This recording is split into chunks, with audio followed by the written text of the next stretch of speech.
নিয়াত করতে হবে যে এই রমাজানটাতে আমি আমার সমস্ত গুনাহ মাফ করানোর চেষ্টা করব।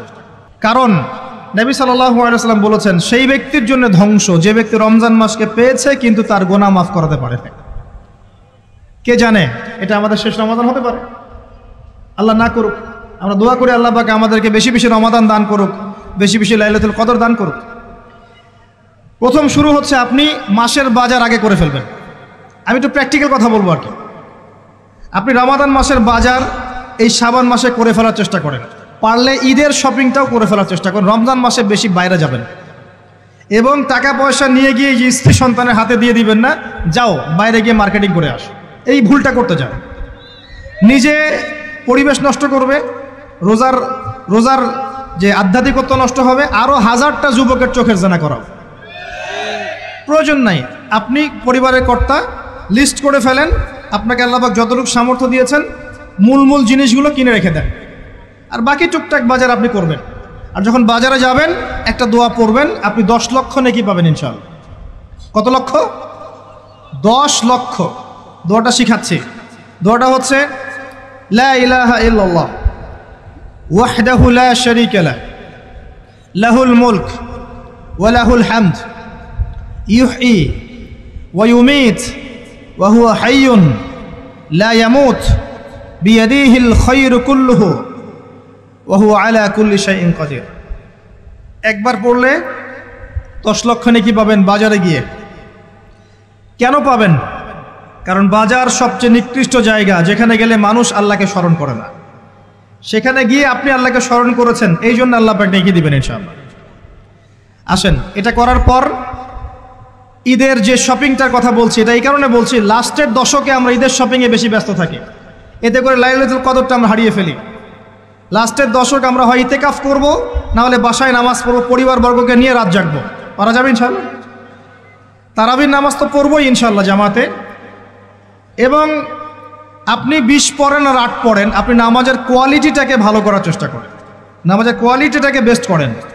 ধীরে ধীরে তেলাওয়াত করেন, ধীরে ধীরে রুকু সেজদা করেন, নামাজটাকে এনজয় করেন, সময় নিয়ে, টাইম নিয়ে, 2 ঘন্টা সময় লাগুক, 3 ঘন্টা সময় লাগুক, এনজয় করে নামাজ পড়েন। আল্লাহ পাক তৌফিক দান করুন। এরপর শেষ রাতে আবার ওঠেন, পরিবারবর্গকে নিয়ে নামাজে দাঁড়ান, একসাথে জামাত করে নামাজ পড়েন, পরিবারে নফল নামাজ পড়েন, বাসায় বরকত হবে ইনশাআল্লাহ। রাত জাগেন, বেশি বেশি দোয়া করেন, একটু তেলাওয়াত করেন, একটু জিকির করেন, তাসবিহ তাহলিল করেন, রাতটা কাটিয়ে দেন। শেষের দশকে মার্কেটে ঈদের শপিং করতে যায় না। ঈদের খুশি আছে, ঈদের আনন্দ আছে, ঈদে ভালো পোশাক পরবো, সব ঠিক আছে। এই খুশি কাদের জন্যে? কদ আফলাহা মান তাযাক্কা ওয়া যাকারা ইসমা রাব্বিহি ফাসাল্লা।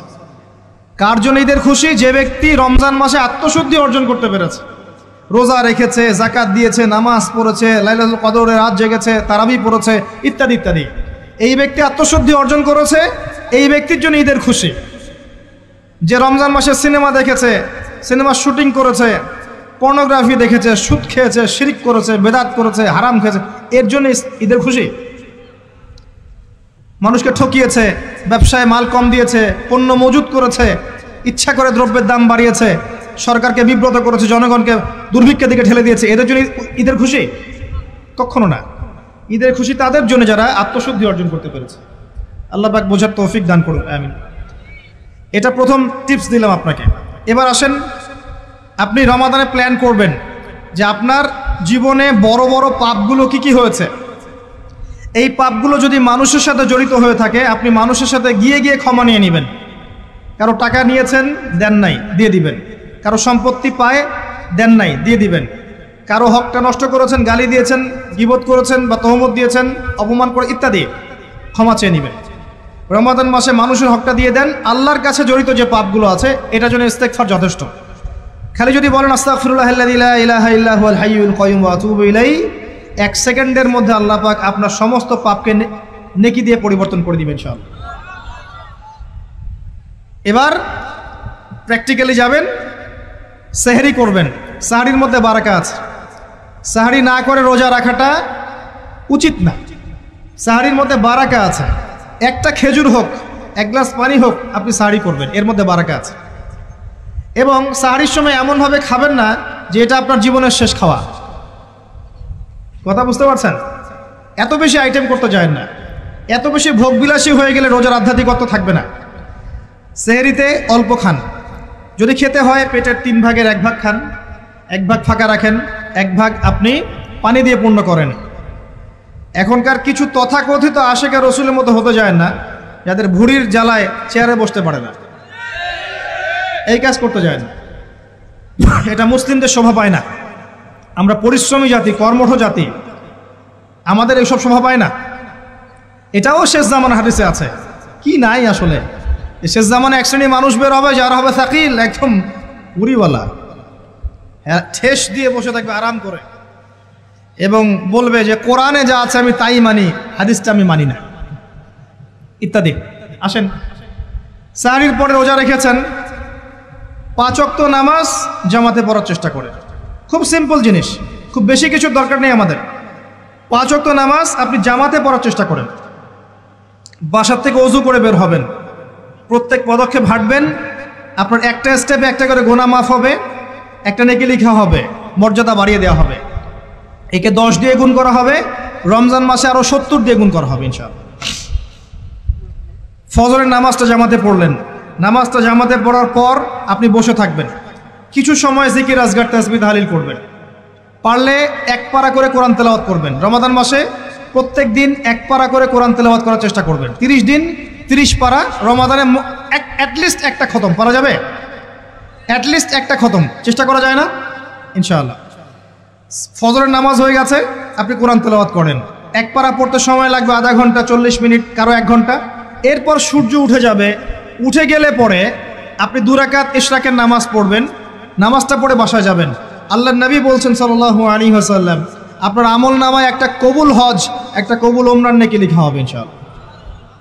এবার রেস্ট করেন, বাসায় গিয়ে রেস্ট করেন। যখন ঘুমাবেন তখন ঘুমের সুন্নাহগুলো আদায় করেন, সূরা ফালাক নাস ইখলাস পড়েন, ফু দেন, দিয়ে গা মাসাহ করেন, আয়াতুল কুরসি পড়ে ঘুমান, ঘুমের দোয়া পড়ে ঘুমান, ঘুমটাও নেকি হবে ইনশাআল্লাহ। এরপর হয়তো আপনি কাজে যাবেন, চাকরিতে যাবেন, বা ব্যবসায় যাবেন, বা আপনি শিক্ষাক্ষেত্রে যাবেন, ইত্যাদি ইত্যাদি। যে ক্ষেত্রেই যান না কেন আপনি মনে রাখবেন আপনি রোজাদার। যে ক্ষেত্রেই যান আপনি মনে রাখবেন আপনি রোজাদার। আমি কারোর সাথে এখন ঝগড়া করতে পারবো না, কারোর সাথে এখন মারামারি করতে পারবো না, আমি কারো গীবত করতে পারবো না, আমি মিথ্যা বলতে পারবো না, আমি মাপে কম দিতে পারবো না, আমি জনগণকে ঠকাতে পারবো না, আমি রোজাদার। এটা মনে রাখবেন। এটা মনে রাখলে পরে দেখবেন ইনশাআল্লাহ তাআলা আপনি আল্লাহকে পাচ্ছেন, আল্লাহর মারিফত পাচ্ছেন। খাচ্ছি না, আল্লাহর ভয় না। পানি পান করছি না, স্ত্রী সহবাস করছি না, কার ভয়ে? আল্লাহর ভয় না। এত কঠিন কাজ করার পরেও রোজার নেকি পাওয়া যাবে না যদি রোজা রাখা অবস্থায় আমি মিথ্যা বলি, মাপে কম দেই, গীবত করি, সুদ খাই, জেনা করি, ইত্যাদি ইত্যাদি। নবী সাল্লাল্লাহু আলাইহি ওয়াসাল্লাম বলেছেন, সেই ব্যক্তির পানাহার ছেড়ে দেয় আল্লাহর কিচ্ছু যায় আসে না, যে ব্যক্তি রোজা রেখে অশ্লীল কাজ করেছে। মা বোনদেরকেও বলবো, রোজা রেখে যদি বেপরদায় চলেন রোজার কোনো দাম নাই। রোজা রেখেও যদি এমন কাপড় পরে চলেন যেই কাপড় পরা না পরে একই কথা, ঢাকা শহরের ফ্যামিনিস্ট মেয়েদের মতো জিন্স আর গেঞ্জি পরে ঘোরেন, রোজা রাখা না রাখা আপনার একই কথা। এটা রোজা হয়নি, উপবাস হয়েছে, উপবাস। ইকোনমিক সেকশন আমরা যারা আছি, আমরা যদি রোজা রেখেও সুদ খাই, আমার রোজা রাখা না রাখা আল্লাহর কিচ্ছু যায় আসে না।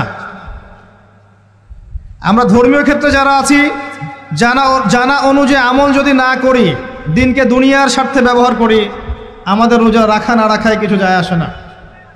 আমরা যদি মিথ্যা বলি, অন্যের গীবত করি, অশ্লীল কাজ করি, গার্লফ্রেন্ডের সাথে সময় কাটাই, ওর সাথে কফি খেতে যাই, ডেটিং করতে যাই, এই যে ফেসবুকের মাধ্যমে চ্যাটিংয়ে প্রেম করি, ইউটিউবে অশ্লীল ভিডিও দেখি, পর্নোগ্রাফি দেখি, ইত্যাদি ইত্যাদি, এইসব রোজা রাখা না রাখা আল্লাহর কিচ্ছু যায় আসে না।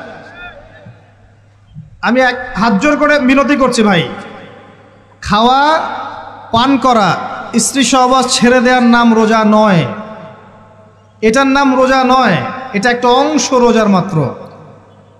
রোজা রেখে আল্লাহর যাবতীয় হারাম ত্যাগ করলে পরে রোজা হবে ইনশাআল্লাহ। এই কাজগুলো করার চেষ্টা করি, আল্লাহ পাক তৌফিক দান করুন।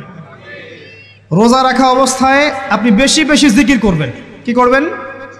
সুবহানাল্লাহ পড়বেন, আলহামদুলিল্লাহ পড়বেন, আল্লাহু আকবার পড়বেন, লা ইলাহা ইল্লাল্লাহ পড়বেন, লা হাওলা ওয়ালা কুওয়াতা ইল্লা বিল্লাহ পড়বেন হাসবি আল্লাহ ওয়া নি'মাল ওয়াকিল, সুবহানাল্লাহি ওয়া বিহামদিহি, সুবহানাল্লাহিল আযীম, সুবহানাল্লাহিল আযীম ওয়া বিহামদিহি।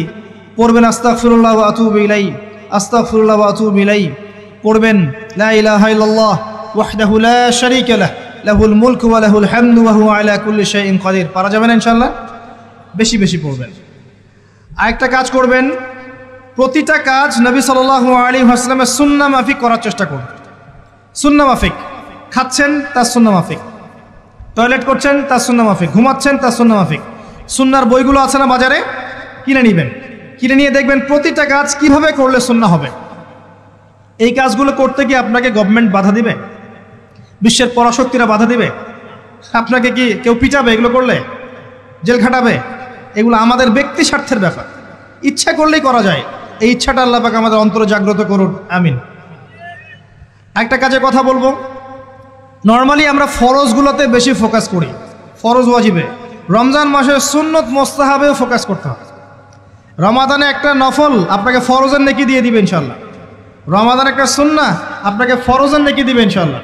তো রমজান মাসে শুধু ফরজ নয়, একটু সুন্নাহ সালাতগুলো, নফল সালাতগুলো একটু বেশি বেশি পড়ার চেষ্টা করি, আল্লাহ পাক তৌফিক দান করুন। স্পেশালি একটা কাজ করার চেষ্টা করতে পারি, ওযু যখন ভেঙে যায়, টয়লেট করলেন ওযু ভেঙে গেল, সাথে সাথে হালকা করে ওযু করে ফেলার চেষ্টা করে, সবসময় পবিত্র থাকার চেষ্টা করে। বেলাল আল হাবাশি নাম শুনেছেন? রাদিয়াল্লাহু আনহু। নবী সাল্লাল্লাহু আলাইহি ওয়াসাল্লাম বলছেন, আমি যখনই জান্নাতে গিয়েছি বেলাল তোমার পায়ের শব্দ শুনেছি। সুবহানাল্লাহ। যেই বেলালকে উত্তপ্ত মরুভূমিতে শুইয়ে নির্যাতন করা হচ্ছে, সেই বেলাল বলছেন আহাদুন আহাদ। সেই বেলাল রাদিয়াল্লাহু আনহুর নামে শানে সূরা নাজিল হচ্ছে কুল হুয়াল্লাহু আহাদ। ওই বেলাল রাদিয়াল্লাহু আনহুকে নবী সাল্লাল্লাহু আলাইহি ওয়াসাল্লাম বলছেন, যখনই জান্নাতে যাই তোমার পায়ের আওয়াজ শুনি, তুমি কি এমন আমল করো যার কারণে এই মর্যাদা তোমার? বেলাল রাদিয়াল্লাহু আনহু বলছেন, আমি তো স্পেশাল তেমন কোনো আমল করি না, আপনারা যা করেন আমিও তাই করি, তবে আমার যখনই ওযু ভেঙে যায় আমি ওযু করি, আর আমি ওই ওযু দিয়ে 2 রাকাত নামাজ পড়ি। এটাকে তাহিয়াতুল ওযুর নামাজ বলে। রমজান মাসে করার চেষ্টা করি, আল্লাহ পাক তৌফিক দান করুন। আমরা অনেকে মসজিদে যাই, ধাপ করে বসে পড়ি, করি না এই কাজটা? মসজিদে গিয়েছি, ধাপ করে আগে বসে পড়ি। মসজিদে গিয়ে 2 রাকাত নামাজ পড়ে বসা সুন্নত। মিনিমাম 2 রাকাত নামাজ পড়ে বসলে আপনি তাহিয়াতুল মসজিদের নেকি অর্জন করলেন, মসজিদের হকটা আদায় করলেন। ওই জায়গা আপনার জন্য সেজদার সাক্ষী থাকলো, কিয়ামতের মাঠে আপনার পক্ষে সাক্ষী দিবেন ইনশাআল্লাহ। এই সুন্নাহগুলো আমরা চর্চা করার চেষ্টা করি রমজান মাসে। রমজান মাসে দাড়িটা ছেড়ে দেন, দাড়িটা ছেড়ে দেন। এটা একমাত্র ভিজিবল সুন্নত, দৃশ্যমান সুন্নত, যেটা আপনার সাথে কবরে যাবে। যখন কাফন দেয়া হবে তখন দেখা যাবে না আমার সাথে আর কোন কোন সুন্নাহ আছে, এই একটা সুন্নতই দেখা যাবে আমার সাথে কবরে যাচ্ছে। কথা কি বুঝতে পারছেন? আর এটাকে আমরা এখন যত পারি মেয়ে হওয়ার চেষ্টা করছি। নবীজি বলেছিলেন শেষ জামানায় ছেলেরা মেয়েদের পোশাক পরবে আর মেয়েরা ছেলেদের পোশাক পরবে। দেখবেন মেয়েরা এখন ফর্মাল পোশাক পরছে, জিন্সের গেঞ্জি পরে ঘুরছে, আর ছেলেরা ক্লিন শেভড। ছেলেরা মেয়েদের মতো গাল বানাচ্ছে। আর কোন সাইনের জন্য অপেক্ষা করছেন? নবীজি বলেছিলেন উঁচু উঁচু বিল্ডিং নির্মাণের প্রতিযোগিতা করা হবে। একবার এয়ারে ঢাকার কাছাকাছি আসবেন, এয়ারে তো সফর করেছেন আপনারা অনেকেই, যখন এয়ার ফ্লাই করে, টেক অফ করে বা ল্যান্ড করে, তখন ঢাকার কাছাকাছি, তখন উপর থেকে আপনি ঢাকাকে দেখবেন। কেন বলেছি this is the city of Akhiruzzaman, কেন বলেছি? নবীজি বলেছেন কিয়ামতের 2টা মেজর সাইন, 2টার মধ্যে একটা হচ্ছে আনতারাল হুফাতাল উরাতাল আলাতা রিয়াশাইয়া তাতাওয়ালুনা ফিল বুনিয়ান। যখন সমাজের দরিদ্র শ্রেণীর মানুষেরা, যাদের পায়ে স্যান্ডেল ছিল না, গায়ে কাপড় ছিল না, এরা উঁচু উঁচু বিল্ডিং নির্মাণের প্রতিযোগিতা করতে থাকবে, ফান্তাজিরিস সাআহ, তখন কিয়ামতের অপেক্ষা করতে থাকো। আজকে থেকে 100 বছর আগে ছিল এগুলা? 200 বছর আগে ছিল? সুবহানাল্লাহ। আর কোন সাইনের জন্য অপেক্ষা করছেন? তিনি বলেছেন শেষ জামানায় women will dressed but still they will be naked। মহিলারা কাপড় পরবে, তারপরেও তারা নগ্ন থাকবে। আপনি ঢাকার শপিং মলে যান, আপনি দেখেন। আর কোন সাইনের জন্য অপেক্ষা করছেন? শুধু ঢাকা কেন, গ্রামগঞ্জে ছড়িয়ে পড়েছে এগুলো, এখন গ্রামেও ছড়িয়ে পড়েছে। গ্রামে আরো বেশি দেখা গেছে মাশাআল্লাহ। গ্রামে গিয়ে আমরা হতভাগ, সুবহানাল্লাহ।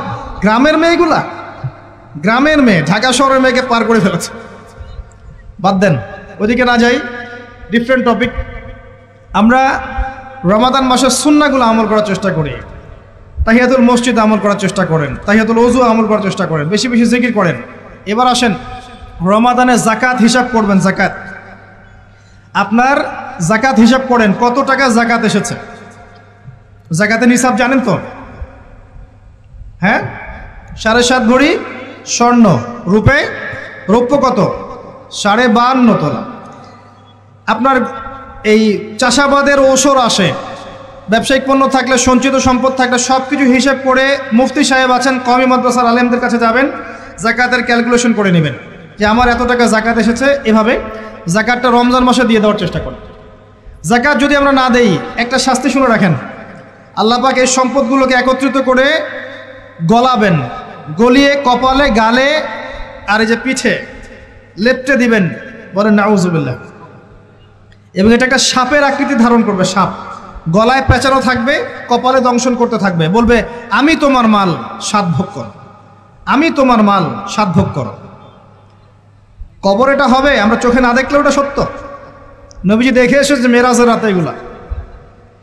এরপরে জাকাতের একটা সুবিধা আছে, এটা আমরা বুঝাতে পারি না। জাকাত ইসলামিক ইকোনমিক্সের বেইস। জাকাত ধনীর সম্পদে গরিবের হক। যে গরিবের কাছে টাকা পয়সা নাই, আপনার টাকা ওর হাতে চলে যাবে, ও খেয়ে পরে বাঁচতে পারবে, এটাই জাকাত। বুঝতে পারছি? জাকাতটা না দেন, ও আস্তে আস্তে আস্তে আস্তে আরও দরিদ্র হতে থাকবে। এর উপর আবার সুদ আছে, আবার পেপার মানিও আছে। জাকাতগুলো দিয়ে দেন, আল্লাহর ওয়াস্তে জাকাত দিয়ে। অনেক মুসলিম আছে আমরা নামাজ পড়ে জাকাত দেই না। অনেক মুসলিম আছে জাকাত দেয় না, নামাজ পড়ে। জাকাত অস্বীকারীদের বিরুদ্ধে আবু বকর সিদ্দিক রাদিয়াল্লাহু আনহু যুদ্ধ করেছিলেন। অ্যাজ এ আমির, রাষ্ট্রের পক্ষ থেকে যুদ্ধ করেছিলেন। আল্লাহ পাক আমাদেরকে জাকাত আদায় করার তৌফিক দান করুন। ফসল থাকলে ফসল, এর ওসর আসবে, ওসর এটা দিয়ে দিবেন। সেচের পানিতে হলে এক হিসাব, আর আপনার বৃষ্টির পানিতে হলে এক হিসাব। রমজান মাসে বেশি বেশি দান সাদাকা করবেন, বেশি বেশি মানুষকে দান সাদাকা করেন। পণ্যের দাম কমিয়ে দেন, মানুষকে সাদাকা করেন। প্রত্যেকটা দিন 10 টাকা, 20 টাকা, 100 টাকা সাদাকা করতে চেষ্টা করেন। এক একটা সাদাকা 70 গুণ বেড়ে যাবে ইনশাআল্লাহ। আমি আরেকটা নসিহত করব, রমজান মাসে বেশি থেকে বেশি মানুষকে খাওয়ান, বেশি বেশি খাওয়ান, ইফতার করান। আমি বলি মসজিদগুলোতে প্রত্যেক দিন আসর থেকে মাগরিব পর্যন্ত দিনের কথাবার্তা আলোচনা করেন, তালিম করেন। আপনাদের কাছে বই আছে, মুনতাকা হাদিস আছে, ফয়জুল কালাম বই আছে, রিয়াদুস সালেহিন বই আছে, মেশকাত আছে, আলেম আছেন, ইমাম সাহেব আছেন। একটা বিশেষ বিষয় নিয়ে আলোচনা শুরু করেন, মাগরিব পর্যন্ত আলোচনা চলবে, সবাই মিলে ইফতার করেন। একটা ইসলামিক পরিবেশ গড়ে তোলেন, মানুষকে ইফতার করেন, বেশি বেশি ইফতার করেন। আপনার সামর্থ্য থাকলে, সামাজিক যদি পদমর্যাদা থাকে, সমাজের মানুষকে আপনি ইফতার করান, ইফতার পার্টি করে, ইফতার অ্যারেঞ্জমেন্ট করান। পার্টি বলা ঠিক না, আসলে ইফতার মাহফিল বলতে পারি আমরা। ইফতার মাহফিল করেন বেশি বেশি, মানুষকে ইফতার। একজন ব্যক্তিকে ইফতার করালে ওই ব্যক্তির রোজার নেকি আপনি পেয়ে যাবেন ইনশাআল্লাহ। প্রজেক্ট করেন, ইফতারের প্রজেক্ট করেন, মানুষের টাকাগুলো নেন, সংগ্রহ করে গরিবদের মাঝে ইফতার বিলিয়ে দেন। 2টা পদ্ধতি হতে পারে, আমি নিজেও করবো ইনশাআল্লাহ তাআলা। 2টো পদ্ধতি হতে পারে, ডেইলি বেসিসে ইফতার দিতে পারেন, অথবা মাসের বাজার করে দেন। এক মাসে কি কি লাগে, কতটুকু চাল, বুট, ডাল লাগে লিস্ট করেন, করে একটা ফ্যামিলিতে একটা প্যাকেট পাঠিয়ে দেন। দেখবেন পুরো ফ্যামিলি ইনশাআল্লাহ তাআলা রমজান মাসটা খেয়ে পরে বাঁচতে পারবে। এগুলো আমরা না করলে কারা করবো? অমুসলিমরা করবে? অমুসলিমরা করে করেই তো সবাইকে খ্রিস্টান বানাচ্ছে। কোথায় আছেন আপনি? সমাজ সেবা করে করে তো মানুষের ঈমান আমল হরণ করে ফেলছে, আর আমরা সমাজ সেবা করতে চাচ্ছি না। জি, আমরা গরিব মানুষের পাশে দাঁড়াচ্ছি না, ওরা গিয়ে দাঁড়াচ্ছে। দেখবেন মানুষ বলছে হ্যাঁ এই ধর্মটা ভালোই, আমি খ্রিস্টান হয়ে যাই। কত মানুষ যে খ্রিস্টান হয়ে যাচ্ছে আপনি জানেন?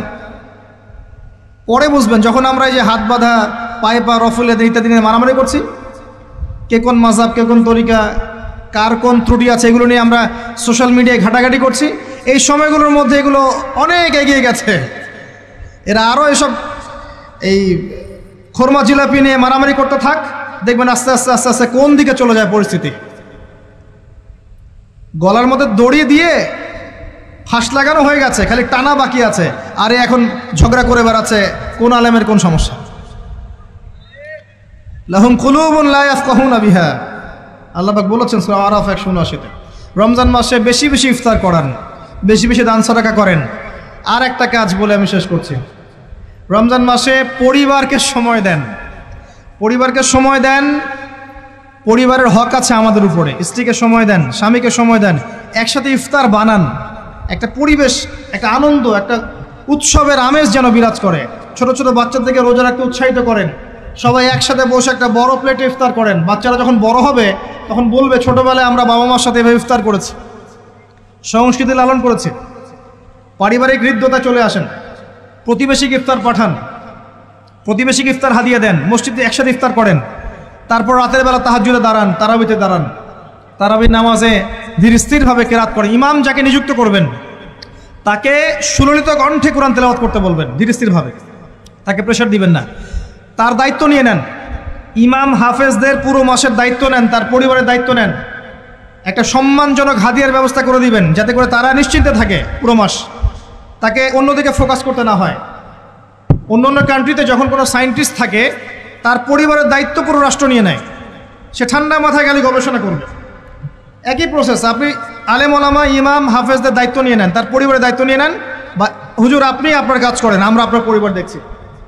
তাকে আপনি কোরআন তেলাওয়াত করতে দেন, কোরআন হিফজ করবে, মানুষকে কোরআন শেখাবে, তারাবির নামাজ পড়বে, ইমামতি করবে, মানুষকে দার্স দিবে, খুতবা দিবে। আসেন যে মেজর পয়েন্টটা বাকি আছে সেটা বলি। তার আগে এটাও বলি যে ইফতার করার সময় বেশি খাবেন না। যদি আপনি বেশি খান তাহলে আপনি তারাবির নামাজে দাঁড়াতে পারবেন না। আর একটা মেজর কথা, এটা লাস্ট পয়েন্ট, সেটা হচ্ছে এই মাসে কি নাজিল হয়েছে ভাই, কোন কারণে এই মাসটা সম্মানিত? এই মাসে আল্লাহর কিতাবকে সময় দিতে হবে, এই কিতাবকে সময় দিতে হবে। আল্লাহ রাব্বুল আলামিন বলেছেন এই কিতাবের মধ্যে সব কিছুর সমাধান আছে। আল্লাহ পাক বলেছেন এই কিতাবে কোনো সন্দেহ নাই।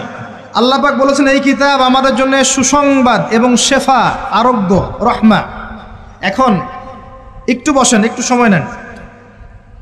এই কিতাব প্রথমত আপনাকে তিলাওয়াত করা শিখতে হবে। রমজান মাস আসার আগেই আপনি তিলাওয়াত করা শিখে ফেলেন। যদি না জানেন, রমজান মাসে পুরো এক মাস তাজবিদ শিখবেন স্থানীয় ইমামের কাছে। পারবেন না? এক মাসের মধ্যে কোরআন তেলাওয়াত শেখা সম্ভব, এক মাসে শেখা সম্ভব। বলছিলাম রমাদান মাস এবং লাইলাতুল কদরকে সম্মানিত করা হয়েছে একটা কারণেই, কারণ এই মাসে এই রাতে আল কোরআন নাজিল করা হয়েছে, এটাই কারণ। কোরআন কখন নাজিল হলো? যখন সমাজে সুদ আছে, মদ আছে, জেনা আছে, ব্যভিচার আছে, শিরক আছে, এরকম সমাজে প্রথম কি নাজিল হলো?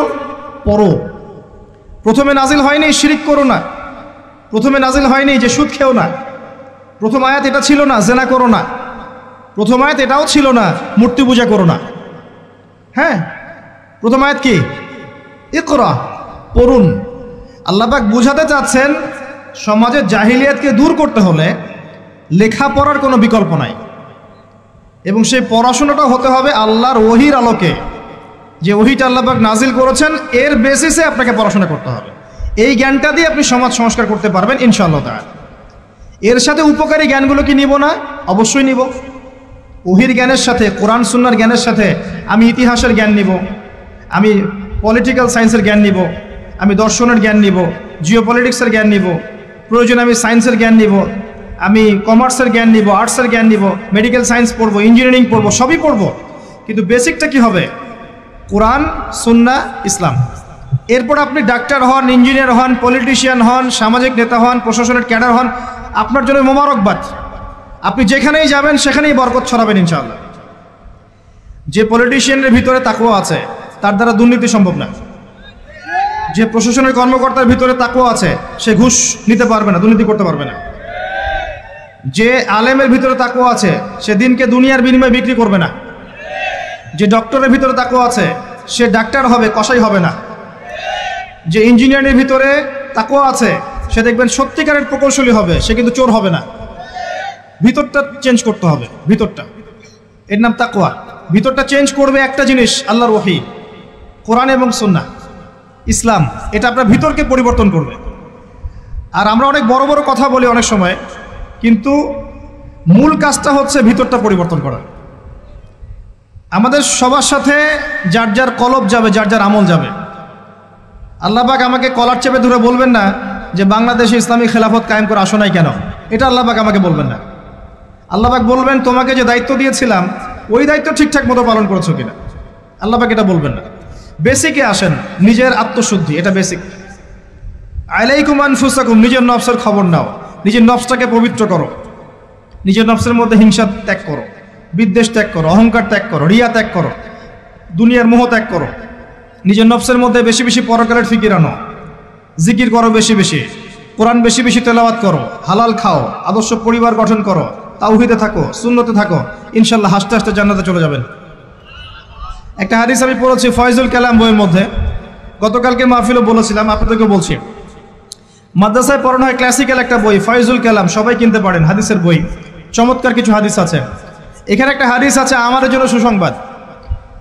নবী সাল্লাল্লাহু আলাইহি ওয়াসাল্লাম বলছেন, হে সাহাবীরা, তোমরা এমন একটা যুগের মধ্যে বাস করছো যেই যুগে কেউ যদি ইসলামের 10% ছেড়ে দেয় সে ধ্বংস হয়ে যাবে। সাহাবীদেরকে বলছেন, তোমরা এমন একটা যুগে বাস করছো, এই যুগে ইসলামের 1/10 কেউ ছেড়ে দিলে সে ধ্বংস হয়ে যাবে।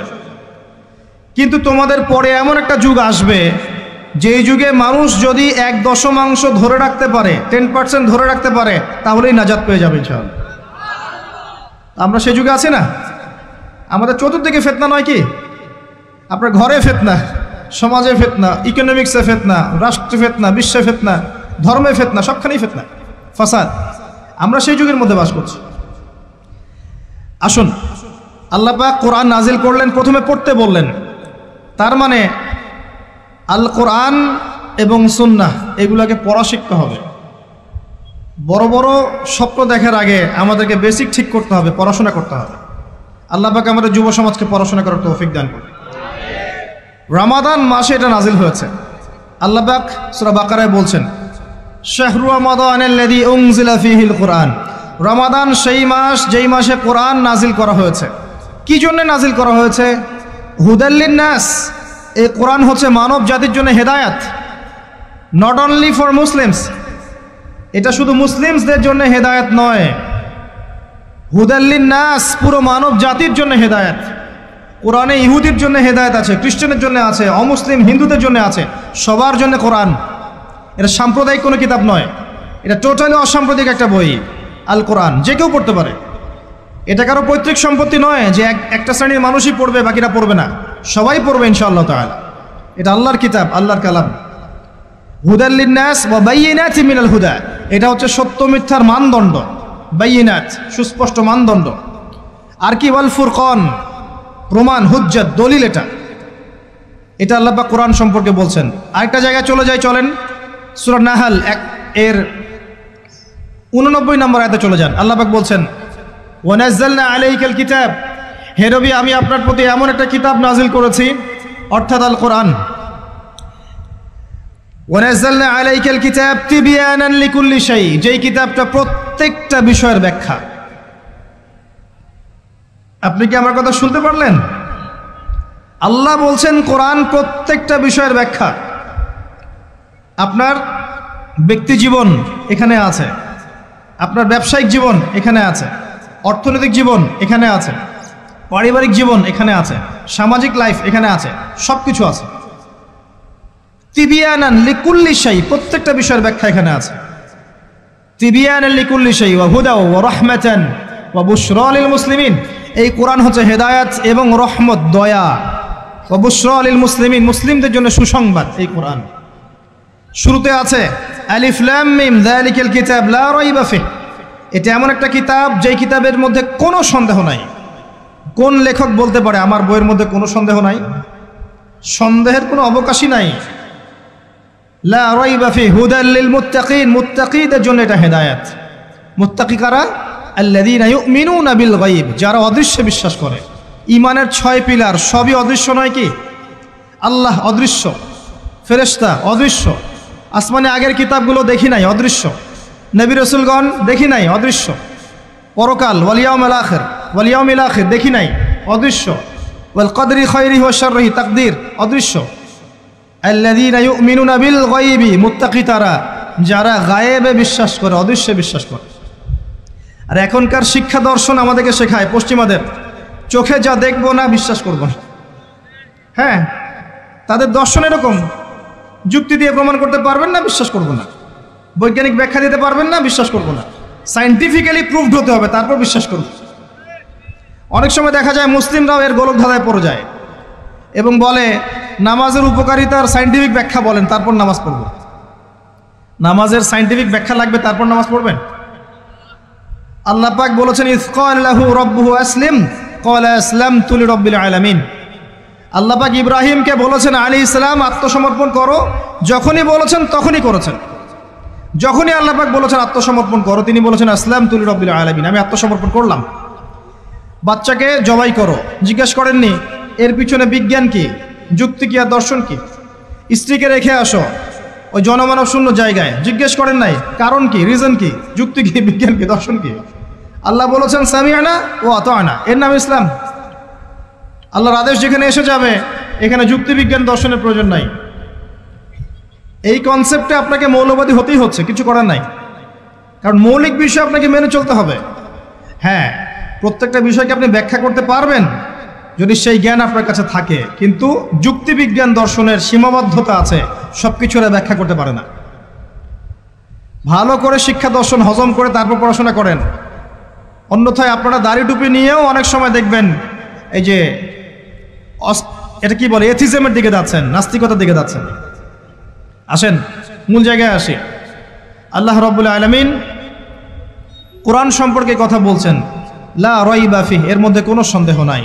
একই সূরার মধ্যে আল্লাহ পাক বলছেন যে ওয়া ইন কুনতুম ফি রাইবিন মিম্মা নাযালনা আলা আবদিনা ফাতু বিসূরাতিন মিন মিথলি, তোমরা যদি এই কিতাব নিয়ে সন্দেহ করে থাকো যে এই কিতাব আল্লাহর পক্ষ থেকে এসেছে নাকি অন্য কারো পক্ষ থেকে এসেছে, তোমরা যদি এই কিতাব সম্পর্কে সন্দেহ পোষণ করো যেটা কি আল্লাহর পক্ষ থেকে এসেছে না অন্য কারো পক্ষ থেকে এসেছে, তাহলে এর মতো কিছু আয়াত নিয়ে এসে দেখাও, একটা সূরা রচনা করে দেখাও।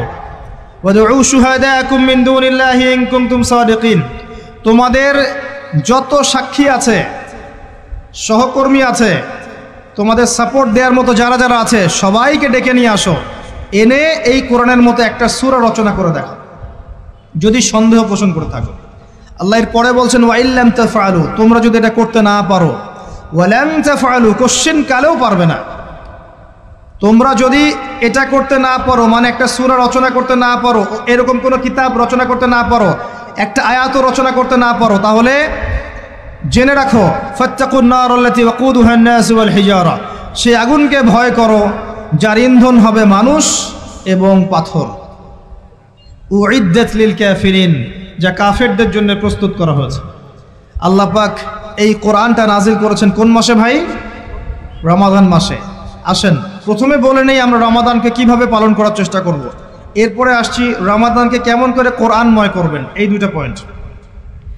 এক নাম্বার, হতে পারে এই রমাদান আপনার জীবনের শেষ রমাদান হতে পারে।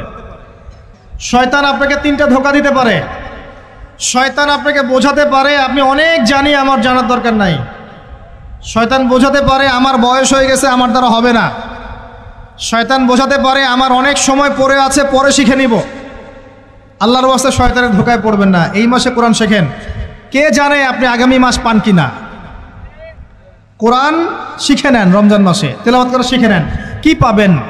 কয়েকটা হাদিস বলছি। নবী সাল্লাল্লাহু আলাইহি ওয়াসাল্লাম বলেছেন এই কোরআন আপনার পক্ষে দলিল হবে অথবা বিপক্ষে দলিল হবে। হুজ্জাতুন লাকা ওয়া আলাইক, আপনার জন্য শাফিউ লি আসহাবি, এটা সুপারিশকারী হবে আপনার জন্য। প্রত্যেক হরফে আপনি 10টা করে নেকি পাবেন। কোনোদিনও আমি বলি না এই কোরআন তেলাওয়াত করলে নেকি হবে না। এই যে কাটছাট ভিডিও দেখলে আলেম ওলামাও ভুল মেসেজ পায়, এবং দেখা যায় একজন বরেণ্য আলেম হয়েও ভুল কথা বলতে শুরু করে। এজন্যই বলি এর ক্ষতিকর দিক কত। মূল বিষয় তার নখদর্পণে নাই, একটা কাটছাট ভিডিও দেখেছে, দেখেই কথা বলা শুরু করলো। কিন্তু সে আলেম, তার জানা উচিত কাফা বিল মারই কাযিবান ওয়া হুয়া ইয়াকুল কুল্লামা সামিআ, একজন মানুষের জন্য মিথ্যাবাদী হওয়ার জন্য এতটুকু যথেষ্ট, যা শুনলাম যাচাই বাছাই না করেই প্রচার করলাম। ইয়া আইয়ুহাল্লাযীনা আমানু ইন জাআকুম ফাসিকুম বিনাবাইন ফাতাবায়ানু, কোনো ফাসিক যদি কোনো খবর নিয়ে আসে সেটা আগে তথ্য যাচাই করো, তারপরে কথা বলো। ইজতানিবু কাসীরাম মিনাজ যন, বেশি বেশি অনুমান থেকে বেঁচে থাকো। ইন্না বা'দা যন্নি ইসম, এগুলো আমরাই ভুলে যাচ্ছি এখন। আমি বলছি বারবার, স্পষ্ট করে বলছি, কোরআন তেলাওয়াত করলে প্রত্যেক হরফে 10টা করে নেকি হবে, এবং কোরআন তেলাওয়াত করলে আপনার জীবনে বরকত আসবে, রিজিকে হায়াতে বরকত আসবে, আপনার কলবে আল্লাহর নূর আসবে ইনশাআল্লাহ তাআলা। কোরআন আপনার পক্ষে সাক্ষী দিবে, আপনার পক্ষে দলিল হবে, হুজ্জা হবে ইনশাআল্লাহ। প্রত্যেক হরফে 10 নেকি। তবে শুধু তিলাওয়াত করলেই আমি কোরআনের অর্থগুলো বুঝতে পারবো না, আর অর্থগুলো না বুঝলে আমি কোরআনে আল্লাহর মৌলিক মেসেজগুলো ধরতে পারবো না, ধরতে না পারলে সেই মেসেজগুলোর উপর আমল করতে পারবো না। এই কারণে কোরআনের অর্থটা বোঝা জরুরি, এর ভাষা শেখা জরুরি, কারণ আদেশ নিষেধ আমাকে মানতে যেতে হবে। এবং কোরআন গবেষণা করতে হলে অবশ্যই অর্থ জানতে হবে, ভাষা শিখতে হবে, এর তাদাব্বুর তাফাক্কুরে ডুবে যেতে হবে, যেটা শুধুমাত্র তিলাওয়াত করা সম্ভব নয়। এটা বোঝাতে চেয়েছে। এর চেয়ে পরিষ্কার করা কি বলতে পারি বলেন? সুবহানাল্লাহ। আল্লাহ পাক আমাদেরকে বোধ শক্তি দান করুন। আল্লাহর ওয়াস্তে রমজান মাসে ভাই কোরআন তেলাওয়াত বাড়িয়ে দেন। যারা হাফেজ আছেন এই মাসে হিফজ চর্চা করবেন। আমার জন্য দোয়া করেন যেন আমি এই মাসে পুরোটা হিফজ করতে পারি। হিফজ চর্চা না করতে করতে অনেকটা ভুলেই যাচ্ছি। আসলে নবী সাল্লাল্লাহু আলাইহি ওয়াসাল্লাম বলেছেন, চর্চা না করলে কোরআন এত দ্রুত কলব থেকে বের হয়ে যায় যে একটা উটকে যদি ছেড়ে দেন সে যত দ্রুত চলে যাবে। আমাদের জন্য, আমার জন্য দোয়া করবেন যাতে কোরআনের হকটা আদায় করতে পারি। আল্লাহ পাক তৌফিক দান করুন, আমিন। এবং যারা হাফেজে কোরআন তাদের উচিত আরবি ভাষা এবং সাহিত্য জেনে তাফসিরগুলো পড়ে কোরআনের আয়াতগুলোকে নিয়ে একটু গবেষণা করা, আয়াতগুলো বোঝার চেষ্টা করা, আল্লাহ পাক কী বলেছেন কোরআনের মধ্যে বোঝার চেষ্টা করা, এগুলো জনগণকে বোঝানো। এবং এটা বোঝাতে আপনি উগ্র হবেন না, চরমপন্থী হবেন না, আক্রমণাত্মক হবেন না। আমরা কেউ কারো শত্রু নই, আমরা সবাই সবার বন্ধু, সবাই সবার ভাই। আমরা সবাই সবার ভাই, এক উম্মাহ, ওয়ান উম্মাহ নেশন। তাই আমরা কোরআনের মৌলিক মেসেজগুলো যুগোপযোগীভাবে সবার সামনে তুলে ধরবো, উপস্থাপন করব, মানার জন্য ফোর্স করব না। যাকে আল্লাহ পাক হেদায়েত দিবেন সে মানবে ইনশাল্লাহ, যাকে আল্লাহ পাক হেদায়েত দিবেন না সে মানবে না, তার হিসাব সে দিবে, আমার কোনো দায় দায়িত্ব নেই। আর সর্বশেষ কথা হচ্ছে, আল কোরআন এর মধ্যে অনেক আদেশ এবং নিষেধ আছে। রমজান মাসে আমরা যদি কোরআন পড়ি আর বুঝি কিন্তু কোরআনের আদেশ আর নিষেধগুলোকে ফলো না করি, না মেনে চলি, তাহলে আদতে কোরআনের হকটা আদায় হচ্ছে না। এবং এই কোরআনের মেসেজ আমাদেরকে মুসলিম অমুসলিম সবার দ্বারে দ্বারে পৌঁছে দিতে হবে ইনশাআল্লাহ তাআলা। যেভাবে কোরআনের দাওয়াতের ফলে, হাদিসের দাওয়াতের ফলে নবী সাল্লাল্লাহু আলাইহি ওয়াসাল্লাম আইয়ামে জাহিলিয়াতের সেই জাহিলিয়াতকে দূর করে আলোকিত সমাজ প্রতিষ্ঠা করেছিলেন, ইনশাআল্লাহ আজও সম্ভব এই কোরআন সুন্নাহর দাওয়াতকে দিয়ে আজকের সমাজে চলমান জাহিলিয়াতগুলোকে দূর করে আলোকিত বাংলাদেশ প্রতিষ্ঠা করা। আল্লাহ পাক আমাদেরকে তৌফিক দান করুন, আমিন। আমি আমার আলোচনা এখানে শেষ করছি, আজকে আর লম্বা করছি না। আপনারা কষ্ট করে এসেছেন, বসেছেন, আলোচনা শুনেছেন, আদবের সাথে বসেছেন, শৃঙ্খলা রক্ষা করেছেন। আমরা দোয়া করি আল্লাহ পাক আপনাদের সবার নেক হায়াত, হালাল রিজিকে আল্লাহ পাক প্রশস্ত করুন। আমাদের সবাইকে আল্লাহ পাক রমজানে পৌঁছে দিন, রমজানে বেশি বেশি রোজা রাখার তৌফিক দান করুন। রমজান মাসে আমাদেরকে আল্লাহ পাক যাকাতগুলো দিয়ে দেওয়ার তৌফিক দান করুন, বেশি বেশি জিকির আজগার করার তৌফিক দান করুন, কোরআনের হকগুলো আদায় করার তৌফিক দান করুন, প্রত্যেক দিন এক পারা করে কোরআন পড়ার তৌফিক দান করুন। এবং আমাদের পরিবার বর্গগুলোকে আল্লাহ পাক হেদায়েত দান করুন।